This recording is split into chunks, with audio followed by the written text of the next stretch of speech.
ভাবছেন আমি এই প্লাস্টিকের ক্যারিগুলো কেন দেখাচ্ছি? তো আজকে আমি আপনাদের কাছে শেয়ার করব। এই ভিডিওটা খুব ছোট হবে, আপনারা প্রথম থেকে শেষ পর্যন্ত দেখবেন, আর খুবই কার্যকারী একটা ভিডিও। তো এই প্লাস্টিকের ক্যারি দিয়েই আমি তৈরি করে দেখাবো মানে গাছের জন্য উত্তম খাবার। তো কেমন ভাবে গাছের খাবার তৈরি করব সেই নিয়েই থাকবে আজকের এই ভিডিও। আসসালামু আলাইকুম, আর গার্ডেনে আপনাদের সকলকে স্বাগত। এই প্লাস্টিকের ক্যারিগুলো খুব খারাপ, মাটির সাথে মিশেও যায় না এবং খুব ডিসপোজেবল না, তারপরে মাটি ক্ষতিগ্রস্ত হয়, কিন্তু আমাদের গার্ডেনে অনেক অংশে উপকার লাগে।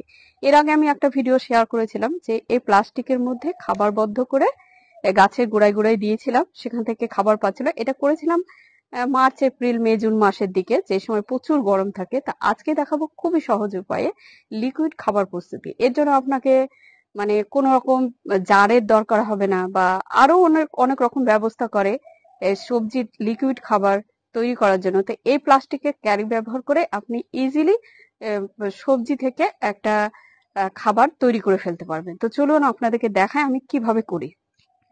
এই দেখুন, এটার জন্য কি করছি, সবজির খোসা নিয়ে নিচ্ছি,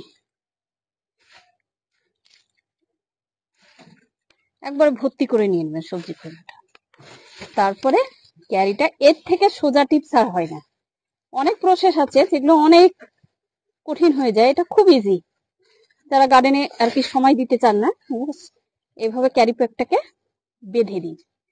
বেঁধে দিয়ে এই জায়গাগুলোকে এইভাবে এইভাবে বা ফুটো করে দেবেন, আমি হাত দিয়ে একটু ছিঁড়ে ছিঁড়ে দিলাম, অসুবিধা নাই।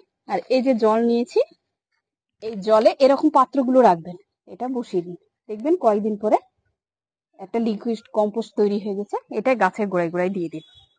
এই দেখুন, এই প্লাস্টিকের ক্যারিতে খাবার দেওয়া আছে, দেখুন এই সব খাবারগুলো দেওয়া আছে, আর এখান থেকে তৈরি হয়েছে সবজির পচানো লিকুইড। আর একটা দেখাই, এই যে বালতিতে, এই বালতিতে এই দেখুন এই লিকুইডটা তৈরি হয়েছে। এই লিকুইডটা গাছের জন্য খুবই উপকার, আর তাহলে কোনো রকম ঝামেলা ছাড়াই আপনি বানিয়ে ফেলতে পারছেন। এই দেখুন কি সুন্দর আমি এরকম জায়গাগুলোতে দিয়ে রাখি। এমনকি এটা দেখো, এরকম একটা গ্রো ব্যাগ রয়েছে, এগুলোতে জল পাস হয়ে যায়। তো এই গ্রো ব্যাগে আমি গার্ডেন কুড়ানো পাতাগুলো দিয়ে দিই, আর এইরকম একটু জলের উপর বসিয়ে দিয়েছি, আর সেখান থেকে কিন্তু লিকুইড কম্পোস্ট তৈরি হয়ে গেছে। তো এরকম জায়গায় জায়গায় করি, যখন গাছের দরকার লাগে সে তখন আমি গাছে এই খাবারগুলো দিই। তো কিভাবে করুন চলুন দেখি নিয়ে। এরকম একটা ক্যারি নিলাম, খুবই সিম্পল, খুবই সিম্পল। এই দেখুন এই ক্যারিতে নিলাম, চলুন দেখাই।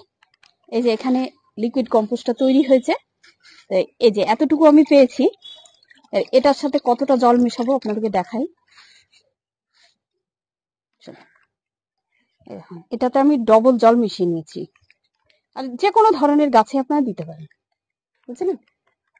তো এই দেখুন এই টাইপের গাছগুলো তো আমার কাছে যেগুলো আছে দিয়ে দিচ্ছি। আপনার ফুল ফল ধরা থেকে শুরু করে এমনি আপনার যে গাছের গ্রোথ হচ্ছে সেই গাছও দিতে পারেন। এটা আপনি প্রত্যেক সপ্তাহে ব্যবহার করুন এইভাবে, এরকম করে দেখুন আমি দিয়ে দিচ্ছি। তো এটা হচ্ছে সব থেকে ইজি মেথড।